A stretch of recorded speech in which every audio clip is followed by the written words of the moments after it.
Direction les États-Unis. Face à son adversaire Bernie Sanders, qui se décrit comme anti-système, l'ancienne secrétaire d'État Hillary Clinton tente de convaincre que la vraie révolution saurait d'élire, pour la première fois, une femme à la tête des États-Unis.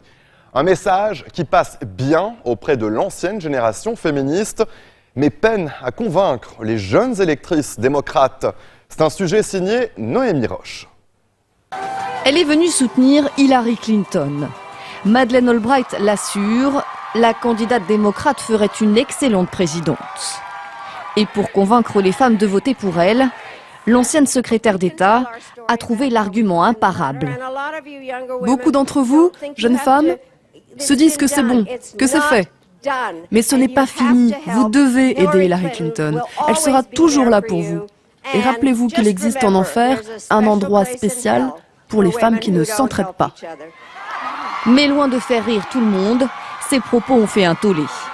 Il faut dire que la veille, une ancienne journaliste, pourtant militante féministe, avait insinué à la télévision que si les jeunes femmes se rendaient au meeting de Bernie Sanders, c'était pour rencontrer de jeunes hommes, nombreux, à se rallier derrière le sénateur du Vermont. Gloria Steinem a depuis fait machine arrière. Qu'elle préfère Bernie ou Hillary, les jeunes femmes militantes et féministes n'ont jamais été aussi nombreuses, a-t-elle tenté de s'expliquer sur Facebook. Mais ces polémiques mettent à mal la stratégie d'Hillary Clinton, car contrairement à 2008, la candidate fait désormais tout pour rallier l'électorat féminin, majoritaire aux États-Unis. La dernière fois qu'elle s'est présentée, Hillary Clinton était perçue comme quelqu'un qui n'allait pas apporter le changement par rapport à Obama. Cette fois, elle insiste vraiment sur le fait qu'elle a changé parce qu'elle est une femme. Elle serait la première femme présidente. Elle voit les choses différemment. Elle va représenter les femmes autrement, pas comme un homme. Des arguments qui n'ont pas convaincu les électrices du New Hampshire. 55% des femmes ont préféré les idéaux portés par Bernie Sanders et même 82% des femmes de moins de 30 ans. Pour autant, pas de quoi décourager l'ancienne secrétaire d'État. Je sais qu'il me reste du travail à faire, en particulier auprès des jeunes. Même s'ils ne me soutiennent pas pour le moment, moi, je les soutiens. Pour le prouver aux jeunes électrices, il reste encore quelques semaines à Hillary Clinton, avant le Super Tuesday du 1er mars.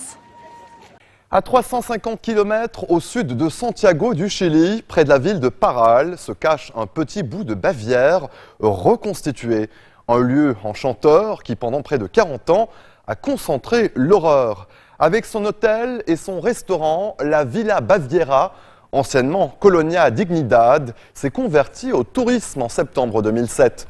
Une reconversion étonnante pour un lieu où plus de 300 Allemands ont vécu totalement reclus sous la férule d'un ancien nazi. Aujourd'hui, des survivants de la colonie et des proches de détenus disparus à cet endroit se battent pour que justice soit faite. Julie Jargot. En plein cœur de la campagne chilienne, ce complexe touristique n'a pas toujours été un lieu de vacances. Jusqu'à la fin des années 90, la Villa Baviera était connue sous le nom de Colonia Dignidad. Elle a abrité pendant plus de 30 ans une secte d'immigrés allemands dirigée par un fervent nazi, Paul Schaeffer, qui pratiquait l'esclavage et la pédophilie. Winfried Empel est né dans la colonie en 1977 et n'en est sorti pour étudier qu'à 20 ans. Aujourd'hui avocat, il s'apprête à porter plainte au nom de 120 anciens colons contre les États chiliens et allemands. Il les accuse d'avoir fermé les yeux sur les sévices qui s'y pratiquaient. Schaeffer supervisait tout et on lui obéissait aveuglément. Si quelqu'un osait le contredire, il était immédiatement frappé et puni. Par exemple, on l'envoyait en résidence surveillée, comme il disait. C'est-à-dire qu'il devait aller dans une pièce où il restait plusieurs jours, voire une semaine, sans nourriture. Pendant des années, la colonie survit grâce à la protection du régime d'Augusto Pinochet. Le dictateur fait du lieu l'une de ses bases arrières et un centre de torture pour opposants politiques. Le scandale éclate après le retour de la démocratie. Paul Schaeffer est arrêté et condamné en 2005. La colonie est officiellement démantelée. Mais aujourd'hui, environ 160 anciens colons vivent encore sur place, tirant leurs revenus de l'agriculture et du tourisme.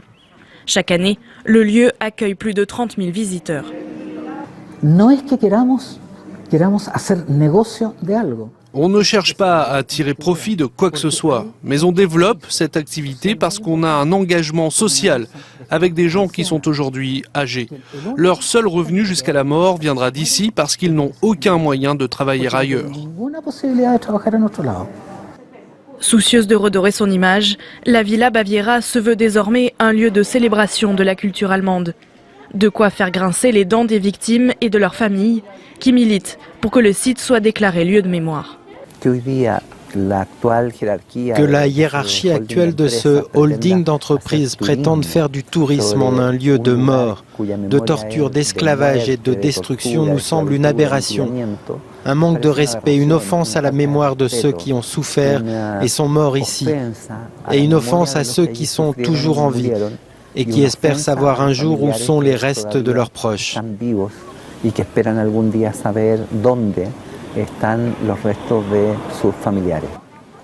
En 2014, un juge a entamé des fouilles afin de retrouver des corps et des documents incriminants, pour l'heure sans résultat.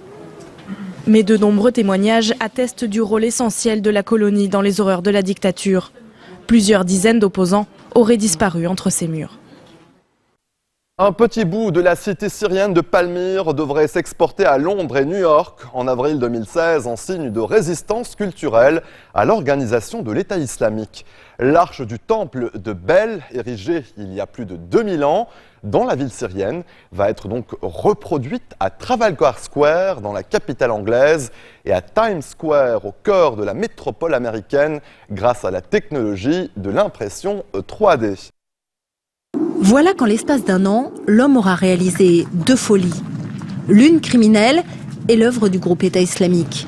Depuis mai 2015, Daesh s'applique consciencieusement à détruire tous les vestiges culturels qui tombent entre ses mains. C'est le cas de la cité de Palmyre, classée au patrimoine mondial de l'UNESCO, qu'on voit sur cette vidéo, juste après sa destruction partielle. Une destruction que n'a pas vue l'ancien directeur du site, Khaled Al-Assad, décapité auparavant par l'organisation.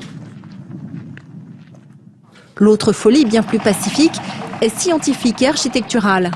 Grâce à cette gigantesque imprimante 3D installée à Shanghai, des ingénieurs de l'Institut pour l'archéologie numérique prévoient de reconstruire cette porte à l'identique. C'est une bonne nouvelle pour les archéologues.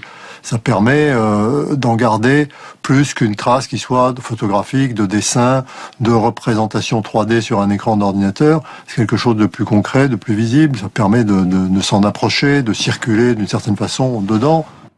L'idée est d'attirer l'attention sur une crise mondiale autour des biens de notre patrimoine culturel. Cette porte, encore debout malgré tout, est devenue un symbole de résistance. Car voilà ce que le groupe État islamique à coups d'explosifs a laissé de la cité antique vieille de 2 millénaires. Le bâtiment principal ainsi qu'une rangée de colonnes auraient été réduits en poussière. Imprimées en 3D, les copies de l'arche seront installées à Trafalgar Square, à Londres, et à Times Square, à New York. Une prouesse qui restera néanmoins une pâle copie de 2000 ans d'histoire. Ça a été réparé, ça a été abîmé, ça a été habité, ça a été graffité, tagué si vous voulez, ça a été transformé.